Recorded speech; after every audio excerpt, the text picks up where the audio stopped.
Okay, well, I maybe before we see the videos, George, shall we ask Csaba to say a few words? And then if you've had a long day, you probably want to go and get some food and have some rest, Csaba.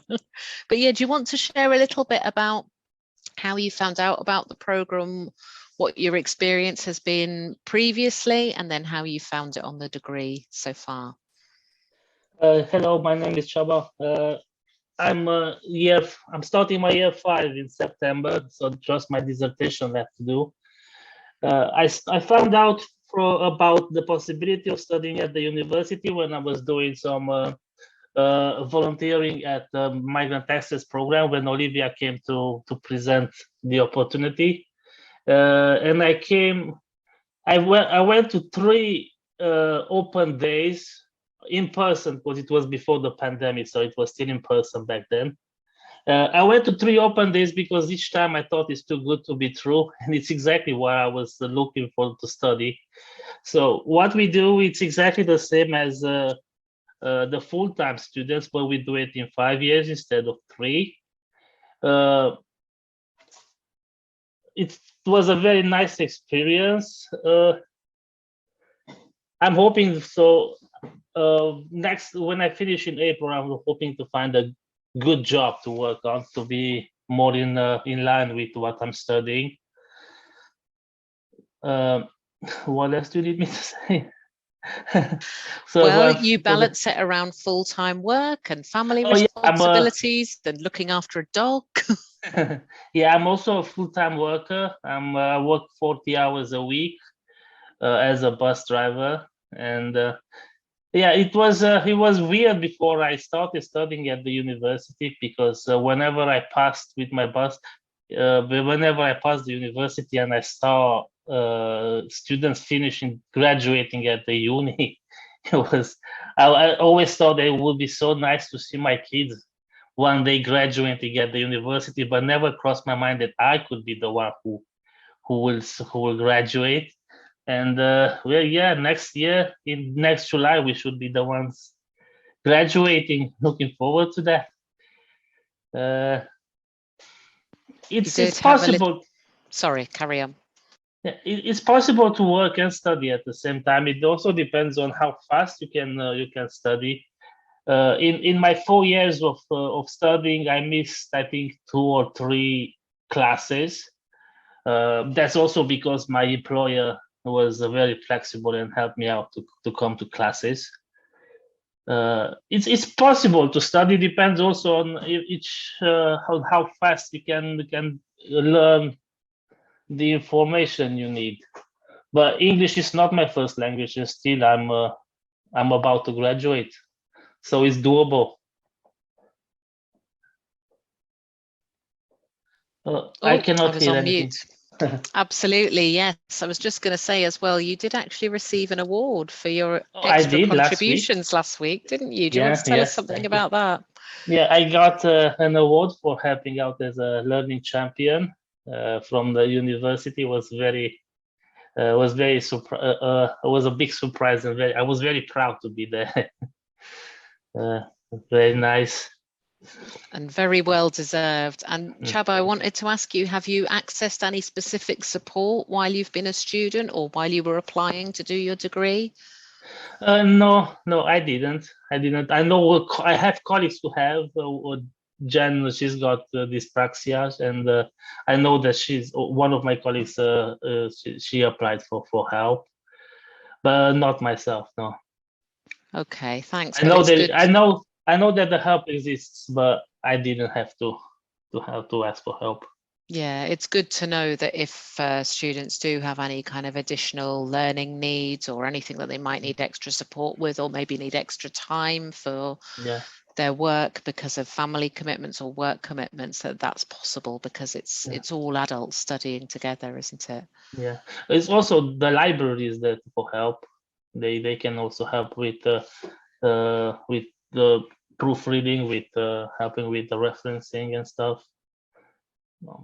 So yeah, there's a lot of help available.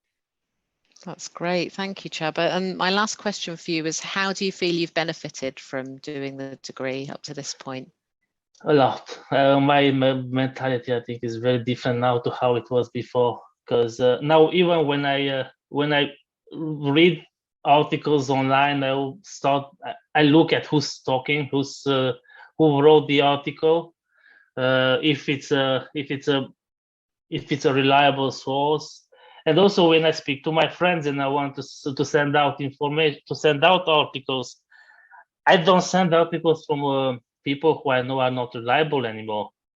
So it's a protection against the fake news that travel online.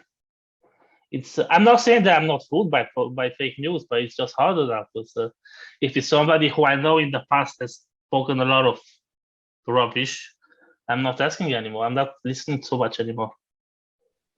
So it sounds like you've become kind of more empowered in terms of critical thinking and doing your own research and definitely finding reliable sources. So that helps kind of give you more of a voice, doesn't it? I think.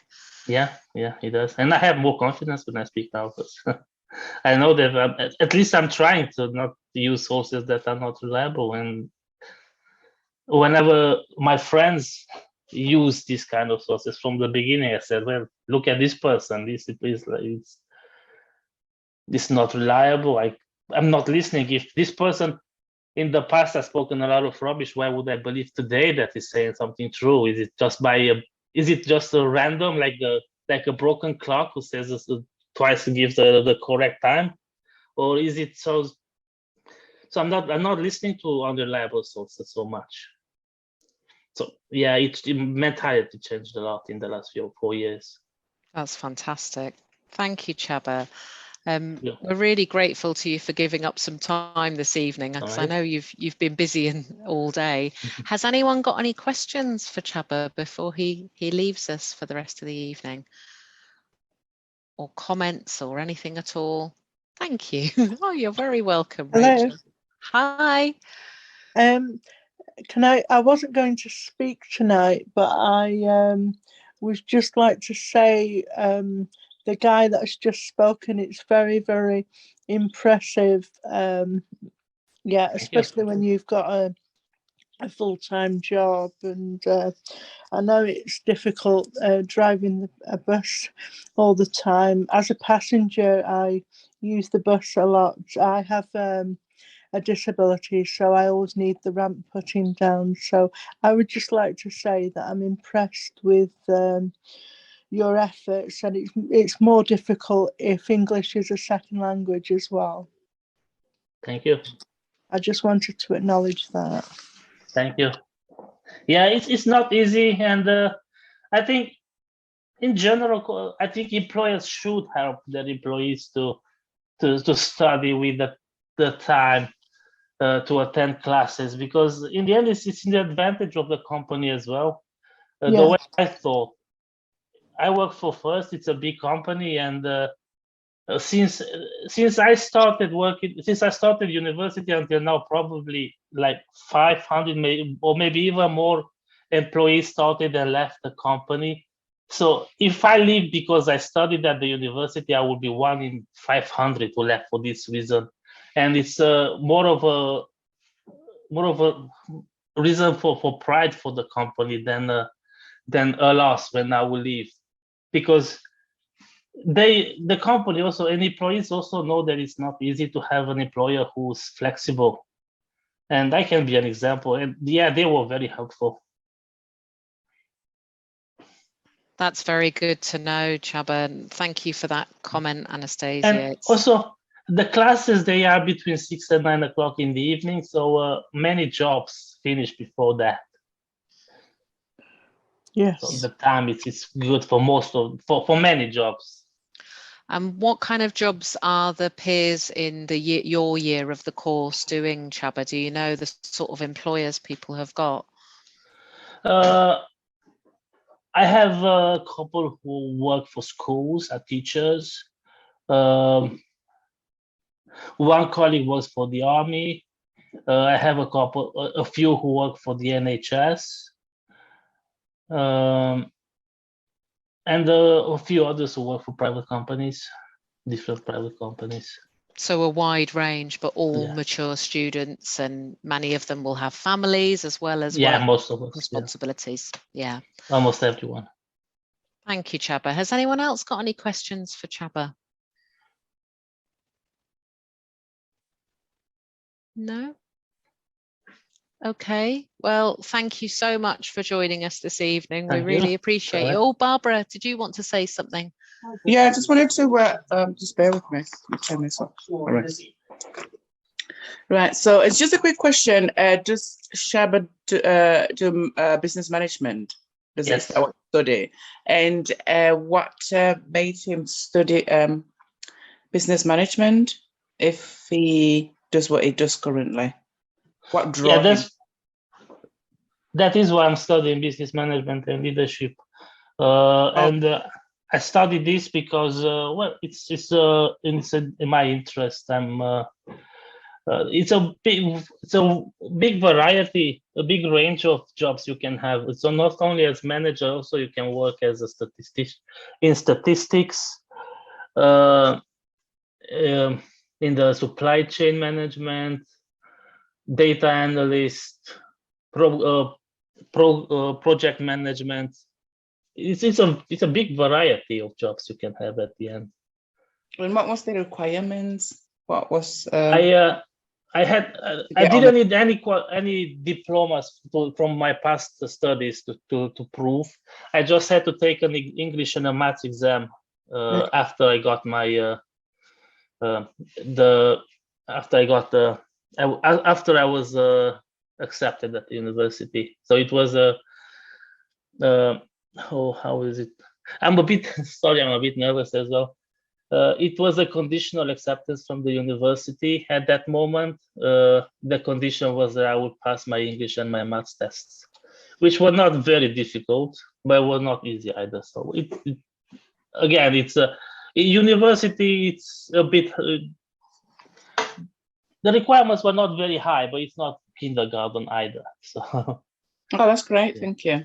Yeah. Thank you, Chaba. Yeah, and I mean, people are often surprised to hear that you don't have to have a huge string of prior qualifications. But the I could not have proven anything because I don't have with me. I studied in Romania, not in England, and I don't have any qualification, any diplomas from the past. I have finished them, but I don't have them in papers. I don't have the proof. Yeah, and also you have life experience and work experience and experience of living in a different country and all of those things, which are all so valuable because and you're working. So this is a practice-based course that where you're relating what you're learning to your work all the time and vice versa. So everything that you bring as an adult and as a mature student is so valued. It's really not just about having 8 GCSEs and 3 A levels, because so we understand that often mature students will have been out of education for a long time and may not have had the opportunity to pick up lots of qualifications, but that doesn't mean that they're not perfectly capable with the right support of doing well. Can I just say, I thought I wasn't going to say anything else, but I feel that I need to say this, or maybe I always want to think that I'm saying something of quality. And by the way, I went to some seminar on critical thinking online, so that was quite interesting. It was a couple of days ago. I've had quite complicated circumstances in terms of education. Although I've been to university, if you was to say to me, where are your qualifications? I've done a number of moves, so it's not easy to gather up your information, and you don't know necessarily where it is. And sometimes to access Trinity University or Leeds University to try and get back to university is not easy at all, in my experience. It was one of the reasoning why they didn't ask us for the diplomas from the past, because they said that we might not have them anymore. And also, I finished my high school almost 20 years ago. So whatever I studied back then, I almost forgot. I can relate to that. Yeah, Anastasia, maybe we need to have a chat at another time just to figure out what you've done in the past and what the funding situation would be for you now, because Yes. if people already have an existing degree, if you completed a degree, the way that the government funding works for student finance can make it difficult to do another one, except in certain exceptions like healthcare, science, technology, engineering, maths, where there are shortages. There's an English expression, and that is square peg in a round hole, which I feel that I'm a square peg in a round a hole that I don't fit anywhere really. Well, let's see if we can have a bit of a chat as a follow-up and where we can signpost you if it isn't possible for you to do this one, but we can certainly explore that. I'm just conscious of time and also Thank you. Thanks, you're welcome. Any final questions for Csaba? No? Just a massive thank you, for him to be here and explaining his journey with us. All right. That's exactly what I was thinking. Thank you, Barbara. Thanks for saying that. No, we really appreciate your time, Csaba. Take care, Csaba. Thank you. Thank you. Yeah, enjoy the rest of your evening. And George, I'm going to hand over to you now. Yes, thank you. Bye. Thanks, Csaba. Take care. See you Bye. soon. Hello, everyone. Olivia, have we got time to play one of those videos, or we don't need them anymore? Well, we could play a little bit. Oh, I mean, okay, maybe so we see how we are. Maybe if we give the overview of the course, because I'm sure people are hungry for that. And then if we have time for the videos, we'll show you some short videos of some other students. That's exactly what I had in mind. So at 3 o'clock this afternoon, no one was joining us. And then Csaba, with his like superhero cape, stepped in at the last minute after a long day. So thank you very much, Csaba. So let me switch this on because it takes a few clicks together. So my name is George Ekos. For those who joined a bit later, I'm a member of the academic tutors in this program. The course is quite flexible, relevant, and designed to make you a more effective manager and a more effective leader at the end of the day. So it is taught on evenings, as you already know, to fit around your work and other commitments. So we ask you to commit only one evening per week, and this is 6 to 9 p.m. as Csaba flagged. And this will remain exactly the same for the whole duration of your studies. So you can fit all other commitments around this. So this is how the whole program looks like. I hope this is not overwhelming, this 5-year duration. It looks quite a lot, but it isn't. You will not even realize. I just had this conversation with Csaba a couple of months ago. I can't believe that he is now getting to the point to start working on his dissertation. So the program spreads over 4.5/5 years, and this is because you will be starting off your dissertation following the spring term in year 4. So you should have finished before the end of the year 5 term. So this is why it is mostly appropriate to say that the whole duration of this program is 4.5 years. In the first year, you are going to do pay particular focus to a long and thin module called business environment. This spreads over 2 semesters, and it will introduce you to a broad range of business concepts, including organizational structure, stakeholder analysis, and national business culture. It will also prepare you for the study of management and leadership through the development of particular academic skills, which is an inseparable part of this particular module. Next, in year 1, we're going to do an introduction to management, which aims to provide you with an introduction to the key tasks in management, such as organizing, planning, controlling, directing, leading, and dealing with members of staff.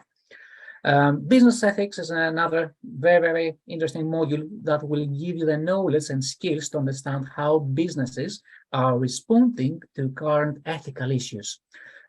This is endorsed by case studies, which quite often create debates between students in class, and this is making the whole process much more engaging.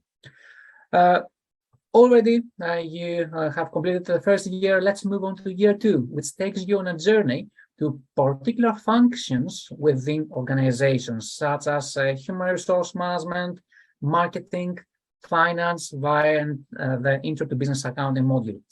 We will also help you develop an understanding of the process of planning and then undertaking a piece of your own research through the research methods module. Year 3 now, we start the third year of studies with providing you with an opportunity to undertake a piece of your own original research in an area of business management. You might wish to link that to your employer, to your workplace. Either you were working for someone or you're self-employed, or you have a keen interest in a particular area of business management. The taught content here will be quite minimal, as you will be working on your project supported by a supervisor, an academic supervisor. Also, it is important to appreciate what makes an effective leader and what are the differences between a leader and a manager. And this is what we're going to do together in Leadership and Change. Also, year 3 module, Management Decision Making, introduces you to a range of quantitative techniques that are commonly used in making decisions in business. Last, in year 3, project management is a module that I teach, which provides you with an understanding of the project planning process, including the management of risk, quality, evaluating leadership, and the concept of the project life cycle.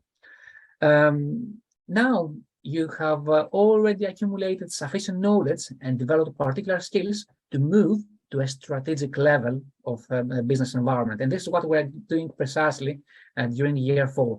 You will work on innovative and creative problem solving, as well as operational and strategic management skills within an organizational context.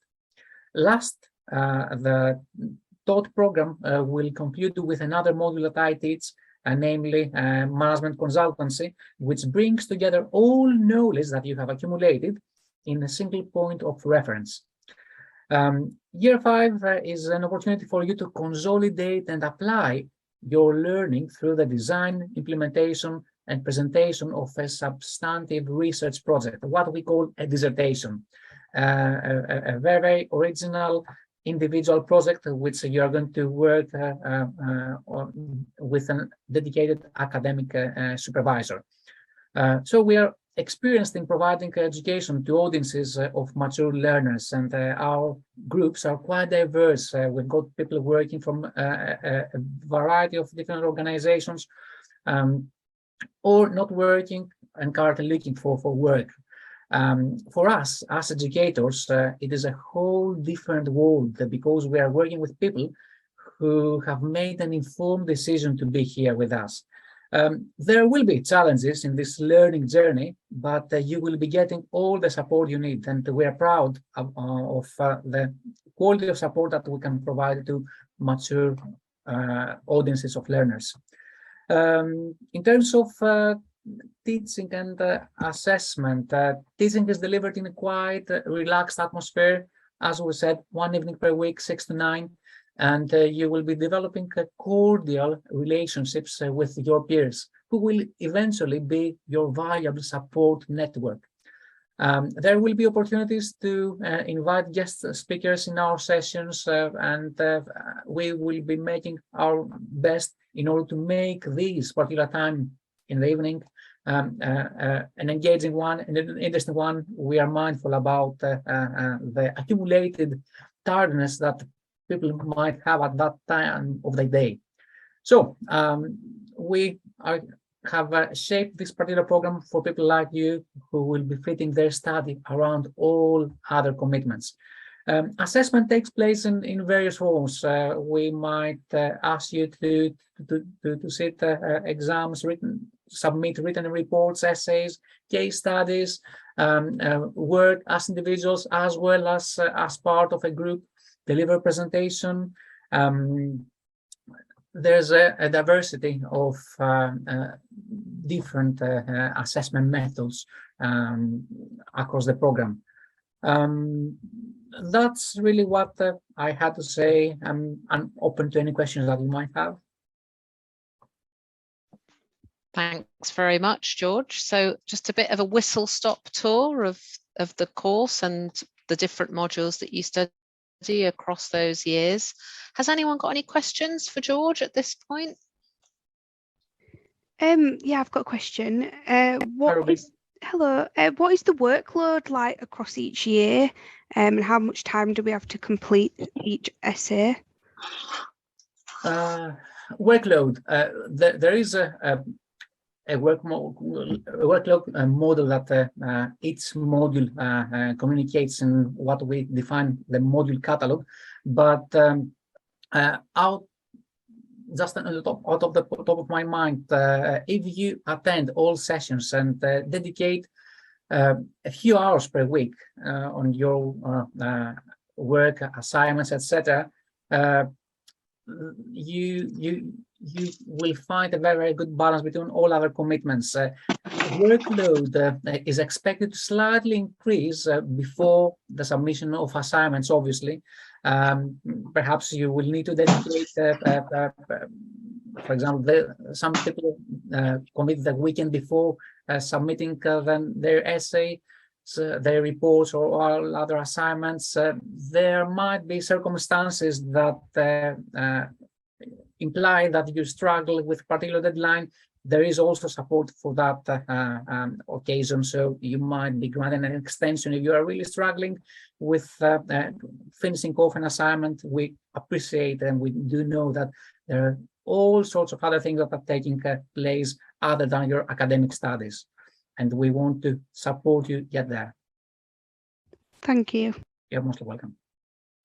Yeah, that's an excellent question, Ruby, and I'm sure lots of people will also be thinking about how will I fit this in. But I think going back to what Csaba was saying as well, that, and I'm sure you can endorse this, George, many of the students will have families, including, you know, young children, and be working full time and manage to, they do find it doable around other responsibilities. Barbara, did you have a question? Yes, thank you. So my question is, when do the course start? The business management, when does it run from? Is it from September? I think it is the last week of September. Correct me if I'm wrong, Olivia. Yeah, it's you usually have. Yeah, usually you have induction, like so a week where you might come in and just meet tutors and kind of familiarize yourself with where you're going to be on campus, and there's often a lot of support to find where we're based, because it's, the university campus can be quite big and overwhelming if you haven't been before. So lots of correspondence before that.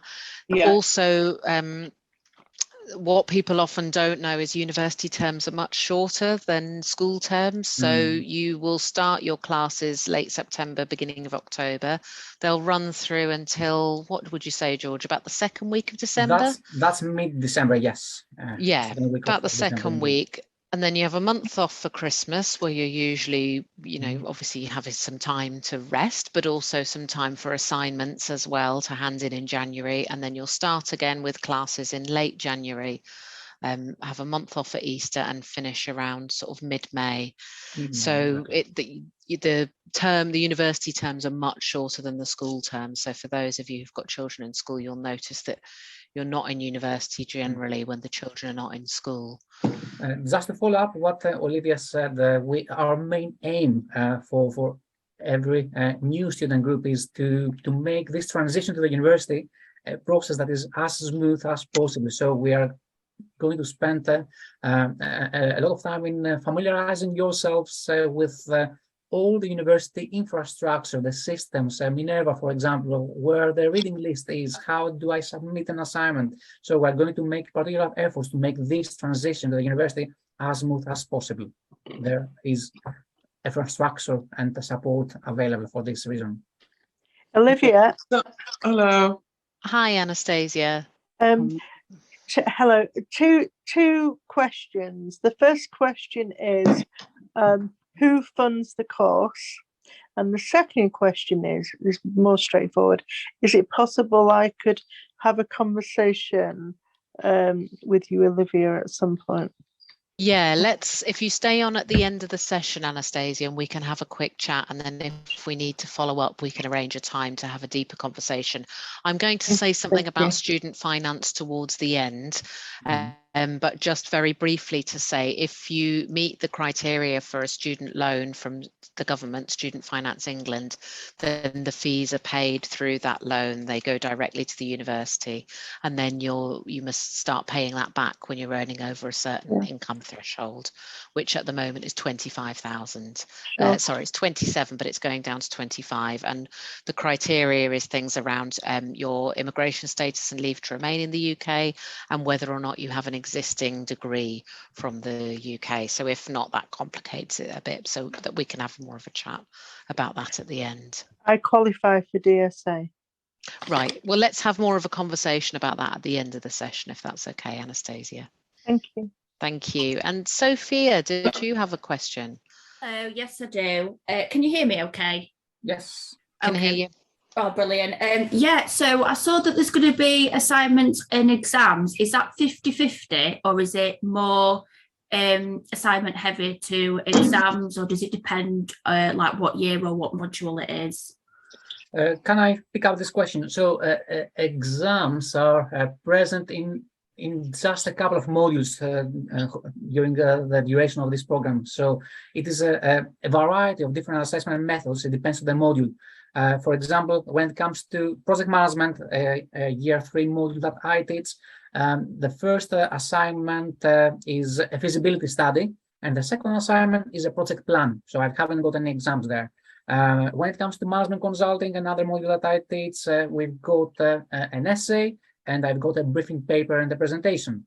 If you are doing the year 4 innovation enterprise, this involves a case study and a group presentation. So there is a variety of different assessment methods present in our course. Okay, thank you. I can't give you an exact percentage. Each module has its own assessment methods, which I'm happy to explain further if you would like in another convenient time. Okay, yeah, I thought it was just, the written exams, like where you have to go under exam conditions or whatever, but it sounds like this is just like a varied amount, so that's fine. Thank you. I can only think off the top of my head, I can only think of 2 modules in particular that involve written in-class assessment. Okay, thank you. You're welcome. And that picks up on an interesting point as well, Sophia, about mature students having often been out of education for some time and needing some support to kind of get back into the studies. So that's one of the reasons why there's lots of different types of assessments, because exams aren't always the best way of testing people's knowledge and their progress and what they've learned. There's lots of other ways, as George has outlined, which can really relate to your work as well, either the work that you're doing now or the work that you're looking to be getting into in the future if you're looking at a career change. So real world assessment that you can actually then apply to the workplace and learn from.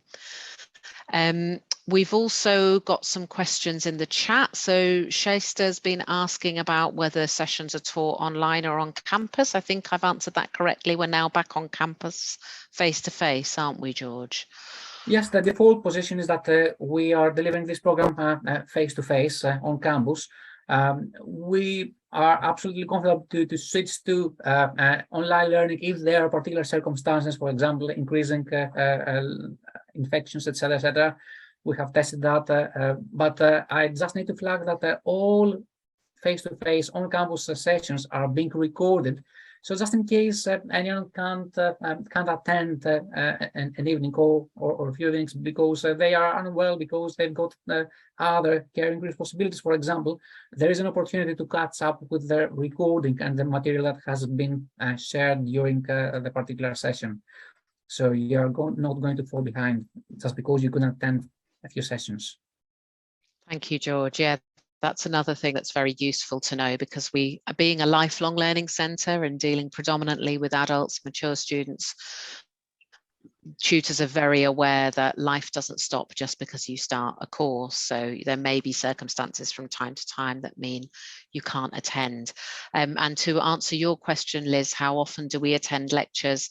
It's just that one session a week. So it's literally 6 till 9 on which evening did you say for the first year, George? Is it? Oh, I think it might be Wednesday this year. Sorry, but I just found out how to unmute myself. Yes, it is Wednesday. It changes as well, doesn't it? Yes, for the new joiners. Fantastic. And then do you stay at a Wednesday? Yes, and this is not going to change for the whole duration of your studies. Yeah, so if you're starting this September, then you will be coming to university on a Wednesday in those term times that we've already outlined, once a week throughout your degree. So you know, in terms of evening responsibilities that you might have, or shift or work responsibilities, you can always say to everyone, this is the time I need for university, and it won't change. So it's nice and clear.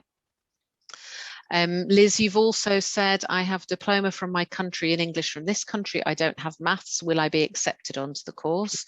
So that brings us back to what Csaba was saying about the alternative entry scheme that the Lifelong Learning Centre runs. So we always recommend, if people have the opportunity to go and do a maths and English GCSE, they're free if you don't already have a full level 2. You can do them at local colleges and online. But if you don't have that, or it hasn't been possible for you to get it, then it's simply a case of sitting. I wouldn't even call it an exam. I don't think it's a short test to just check that your literacy and your numeracy is up to the standard where you can benefit from study. And there are times when it's very rare, but sometimes someone isn't able to pass that straight away. And then it's just a case of saying, well, okay, here's the contacts. Let's put you in touch with someone where you can do your English and maths locally and then come back to us next year. So it's never an absolute no. I'm just going to pick up a couple more questions in the chat, Barbara, and then I'll come to you if that's okay. I'm trying to be fair to the order that things were shared in, but also if people do have follow-up questions, do interrupt us, won't you? Liz, you've asked, I have a full-time job. Can I get student finance? Absolutely. So you will be assessed as a part-time student. So you'll be able to get the student financial support as a part-time student, which will be a bit lower than your full-time student because it assumes that you'll be working alongside, but most students find it absolutely affordable with the student financial support, and then maybe additional your income from your work, and maybe additional support from the university, which is kind of income related. So I can say a little bit more about that in a moment. Yes, Jill, there is still time to apply for 2022. I would say, our job is not to try and recruit or sell this to you or convince you at all. It's totally to just give you the information and help you to think it through and make a decision. And the advice and guidance that's offered by the centre can really help work out whether it's the best option for you as well. But if you do, once you've thought about it, maybe talk to your employer or your family, if you want to have a follow-up chat with any of the team, if you do decide to apply for September, I would say get going quickly. Even if you could put an application in, and then if you change your mind, that's fine. You could say, I'd rather withdraw or do it next year, but at least you're in the system then, and we can start helping you because there's lots of things that we can offer over the summer. We have a program called Kickstart, which is a very brief academic skills program for people coming back into education to support you to get ready. We can also sit down with you and help you go through your student finance application, help you apply to make sure you've got everything in place in September. So if you were going to just decide to go ahead and you do want to do it this September, there's no harm in getting going as soon as possible. And in the follow-up email that came up on the screen that Liam is going to send out tomorrow, I think there's going to be a link for where you can request an application pack if you do decide to apply. I hope that makes sense. Rachel, you've asked if you have a grade C in maths. That's great. That's absolutely fine. That's more than a lot of adults have, so you're doing really well. And Barbara, hopefully that's answered your question. You'll get the link tomorrow in the follow-up email to ask to apply for to ask for an application. Yep, brilliant. Thank you, Liam. You'll add that link. Okay, any more questions? Shasta. Hiya, sorry. I just wanted to ask, there was that group work on the screen would that be included within when you have the once a week sessions, or is that something that we would have to plan ourselves? There is a number of modules that are assessed through group work, and group work is not only assessed formally, but it also takes place more frequent basis in class. For example, we hand out a case study and we are asking you to discuss in groups, what does this imply? What does this involve? What is the managerial problem that is in place? So there are a few modules that require you to work in groups, and you will be funding the most efficient way to do so. What was your question actually? Is it have you got a few concerns about how to fit group work in your around all your other commitments? Yes, it was if the group work is not included within like the one session a week, it would be like, where would I fit it in and things like that. So that's why I was just thinking, if it was in on the campus, it'd be okay, but if not, then it is a fact that the groups decide between themselves what is the best way for them to work. Most of them, especially now during the post-pandemic period, decide to work on their group task remotely.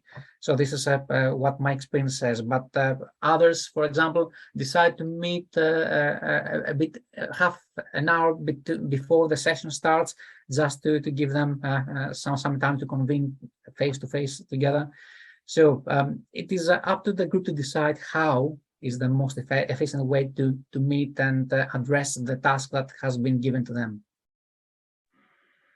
But Google work does not is not a requirement for all modules one by one. There is I think there is 3 or 4 group assessments throughout the whole duration of your degree. Okay, thank you. You're most welcome. Just to highlight that we're trying to replicate what happens in real life and in real social settings, in real organizations. It's very, very likely that you will be working in groups, and we want to make this a safe place to test these skills that are required for group work here in the university.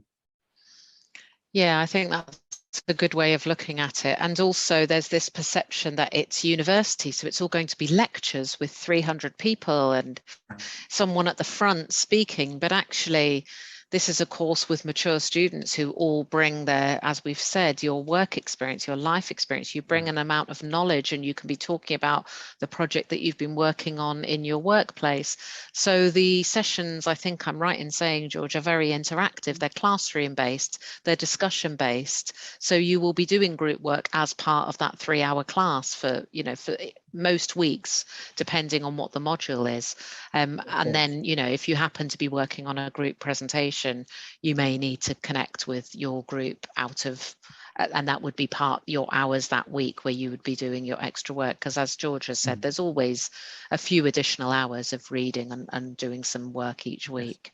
Or when there is some group work involved during, for example, a particular session, I dedicate part of the session on group work. So I let students make some significant progress with their group task, and I provide feedback on their progress. So we are giving you plenty of opportunities to make the most appropriate use of time that you've got available. We know the challenges of studying while being a mature student, and we are tailoring this program and all our pedagogic methods to that end. Any other questions? We have a question from Ruby in the chat. I don't have grades C in maths, but I have my English and other qualifications, college grades. Is there any way I could see if I have the qualifications that's needed for this before applying? You have the qualifications that's needed for this because you have a C in maths, and we would just ask you to sit the alternative entry test for English. And as long as you pass that, you will be fine. It just also they'll be looking at your experience and what you've done in work and in life, and it doesn't have to be paid work, it can be voluntary work as well.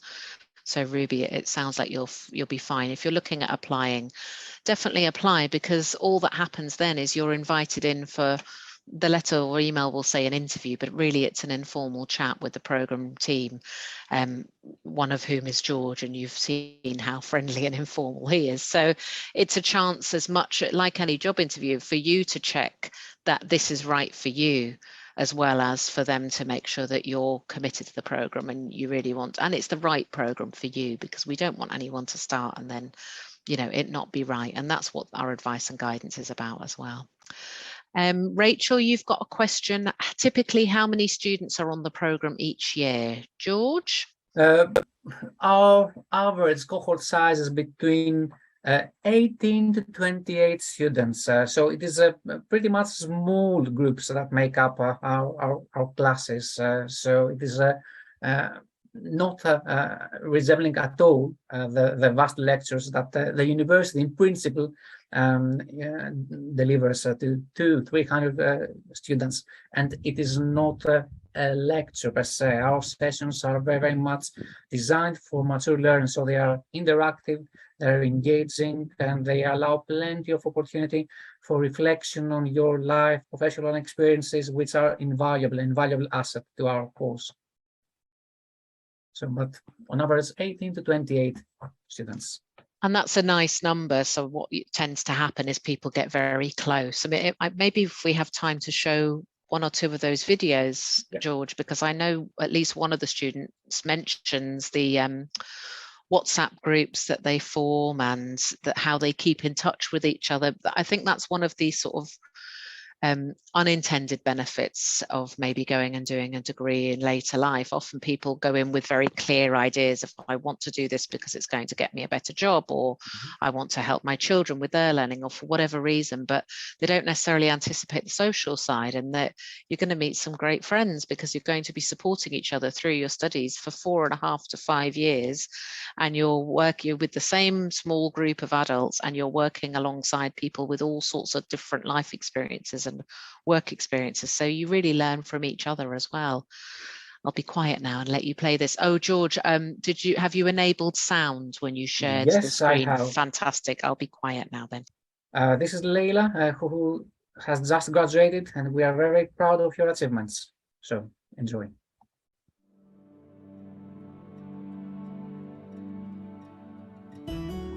My perspective on life has changed, and I wanted a career I loved.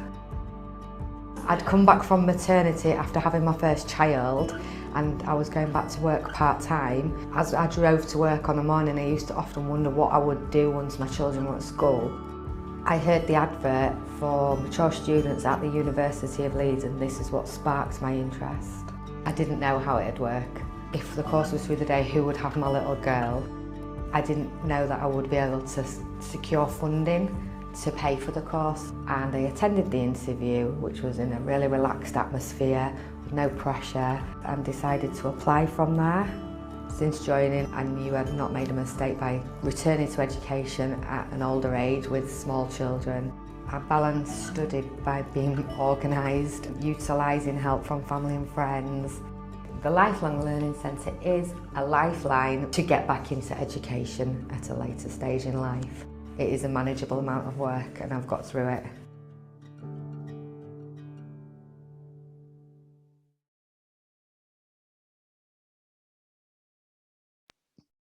I love that video. It's really nice. Oh, thank you, Liam. Liam's just shared the link tree with all the different resources for our guidance service and future events that are coming up. Can I just say that it was only audio? Could you not see it, Anastasia? I didn't see it, no. Could anyone else see it? I was able to see it. I could see it. You could see it. Oh, maybe there's something with your connection or the way that it's appearing on your screen. Sorry about that, Anastasia. Oh, that's good. That's good to see it. Rachel, you've asked, when you do group work, how many students per group is typical? What would you say, George? Usually we do form groups of 3 to 5 people, no more than 5. Otherwise, it doesn't not stay manageable with more people on board. But the average number is 3 to 5. And not everything is group work. And I think that's something that's worth saying about the different types of assessments, because different people, you know, there's lots of different ways of demonstrating your learning. And like we say, exams don't work for everyone. That's not the best way for certain people to flourish and really show what they've learned. Equally, some people really struggle with group work. So you're not going to be doing group presentations in every module all the time. But, you know, if that's something that is a strength, then you have your chance to shine, but you've also got assignments and other types of assessment. So that we find that that's more inclusive, I think, in the way that courses are taught in the Lifelong Learning Centre. Mm-hmm. Sophia, do you require us to write a personal statement before we enrol? George? There is, yes, a field there where you need to communicate your intentions for doing this course and what you think how it will benefit you. So it is an honest account, yes, but there is a reflection on what your feelings about doing this course. So it is not something that should scare you, and there is support available if you would like on what you need to put in this particular statement. Thank you. You're welcome. Yeah, so sorry that you got kicked out, Liz. Well done for rejoining. Yeah, it's not as long and daunting as a personal statement in a UCAS form. So as a full-time student, you go through the university and college admission system to apply to university, but as a part-time student, you're just applying direct to the course. So it's a short form. And as George has said, it's really just about telling the Lifelong Learning Centre why you want to study this particular course and what you bring to it in terms of your experience. Mm-hmm. Liam, you created some lovely slides for us so I can just quickly say something about the advice and guidance service and student finance and future events, but I'm having problems down. I was just going to share them myself. Oh, actually, George, yeah, should we just quickly do advice and guidance? And then Liam, if you have a moment to download the ones that you've put in Teams, I can share those. If you could share those in a moment. Yeah, sure. Brilliant.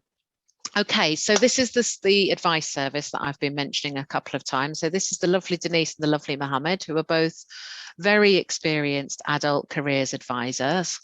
And if you haven't already got a UK degree or equivalent, then you can have an appointment with one of these either online, which would happen on Teams, which is very similar to Zoom, or it can happen over the phone, or there are a few limited appointments in person as well. And it's really just a chance to look at what you've done in the past, what experience you've picked up, whether that's life experience, work experience, particularly you might have done some learning since leaving school, and what you'd like to do in the future, what your kind of long-term career goals are, and what's the best way to get you there. And it might be that this program is the right choice for you, but equally there might be a different course at the University of Leeds or at a different university or college in the region. And because the advice is impartial, Denise and Mohammed are just as knowledgeable and happy to direct you to provision elsewhere. So it's really valuable to have that informal chat and just get a bit of a sense of what your next steps could be. And make a bit of a plan. And also you can have one of those appointments without having a really clear career goal. Just it could be, well, I'm doing this at the moment. I'm not really sure if I want to be doing this forever. What are my options? I've got children, you know, I need to pay the mortgage or rent. What else could I be doing? And then they can help you kind of tease out what you enjoy, what you're good at, and help you make a bit of a plan. And it doesn't have to be immediately. It doesn't have to be about doing a course in September. It can be about planning for the year after, or even 3, 4, 5 years down the line. So it's really valuable to have that appointment and a bit of guidance from people who are knowledgeable, and they're not trying to sell you anything. It's very person-centered. It's very much looking at what's right for you. So in this wonderful follow-up email that you're going to get tomorrow, you'll have a link to book a guidance appointment, but we've also put the details there in case you you're keen and you want to ring us in the morning or email us straight away. So it's up to you, but we'd love to follow up with an appointment. Liz, you've got the question, what is the difference between the lifelong degree and those that take 3 years? None, except it's shorter. So at the end of your 4.5, 5 years, you graduate from the University of Leeds. It's a BSc, isn't it, George? Yes, can I also say that the main difference is that this particular course is taught over an evening. So it is particularly designed for people who are at work, even working full time. There is, we try to eliminate the clash between your work commitments and academic commitments. All full-time courses are delivered during daytime. So you might have a 2-hour lecture on Monday, 2-hour-long seminars on Tuesday. You might have Wednesday off, and then you might have tutorials on Thursday, Friday. So there's a lot of scarce commitments during daytime. This is what this course offers, an ability to study and an academic degree on an evening also. It's not only the duration, it's not only the fact that it's slightly longer, it is taught on an evening basis. Yeah, so it's flexible timetabling that's been designed after many years of working out what fits best around adults' lives and commitments and most people, and a lot of people anyway, an evening works best for them.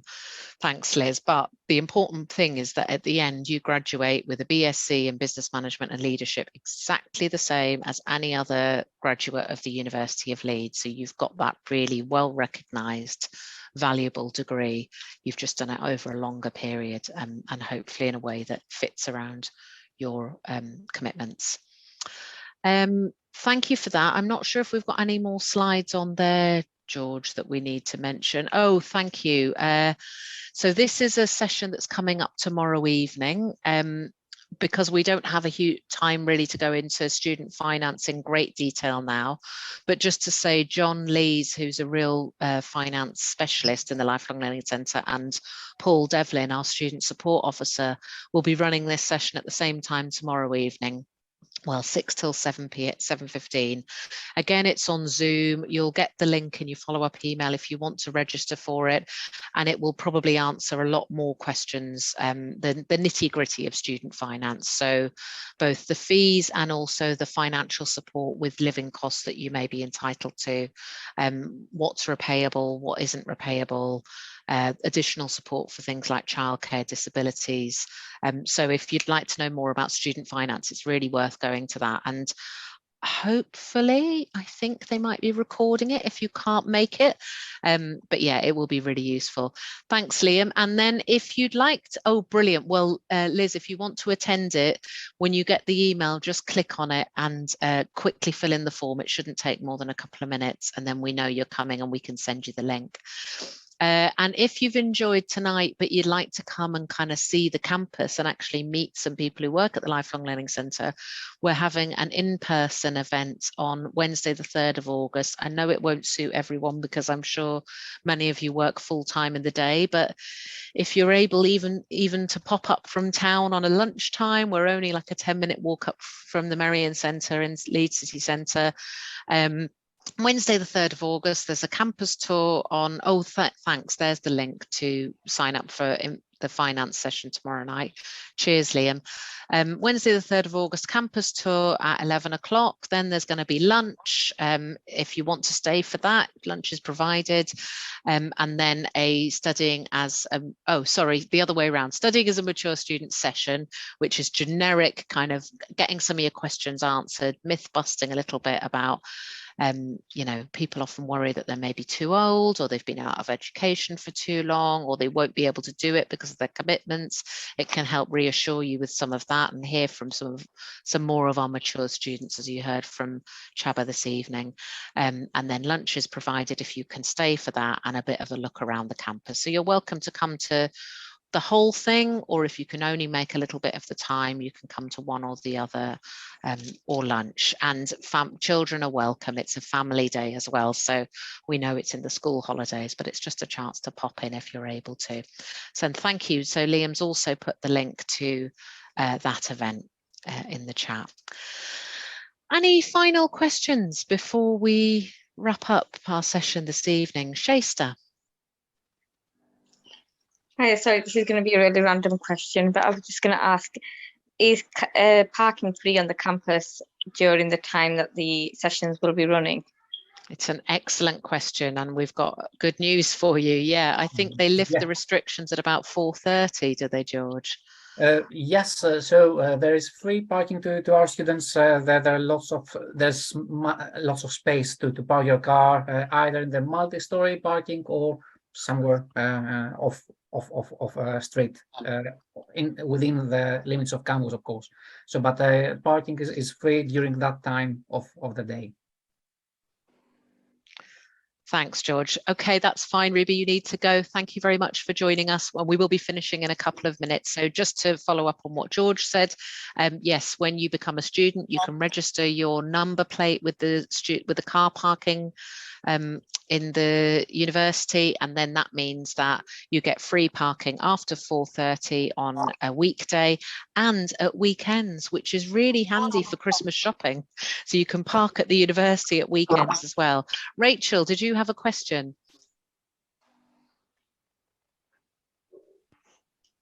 No? Yes, sorry, I just couldn't unmute there. That's all right, don't worry. Thank you. I work for Leeds University, and am I right in thinking that if I wanted to apply for this course and was accepted this year, that the university would fund that for me? Or is that under specific circumstances? So you may be thinking of the apprenticeship, the Chartered Management Degree Apprenticeship, which is differently structured to this part-time business management and leadership degree.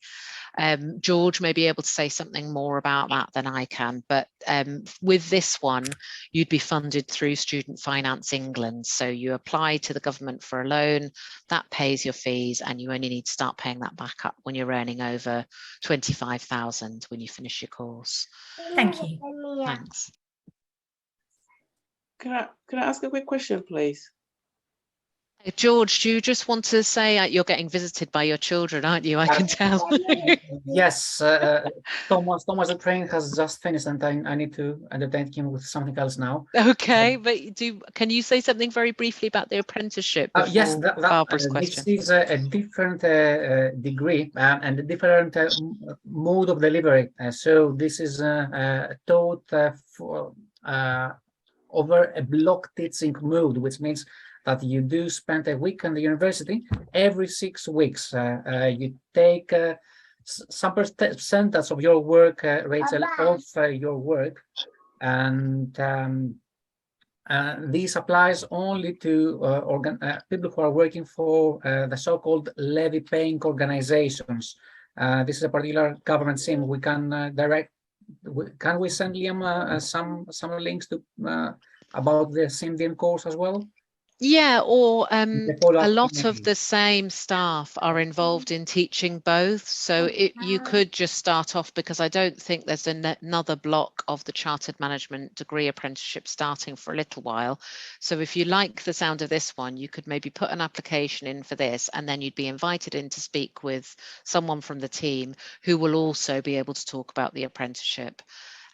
Yes, so people are having to leave because we've overrun, but we can talk through with you individually if you've got more questions through the advice and guidance service. So do apply for that.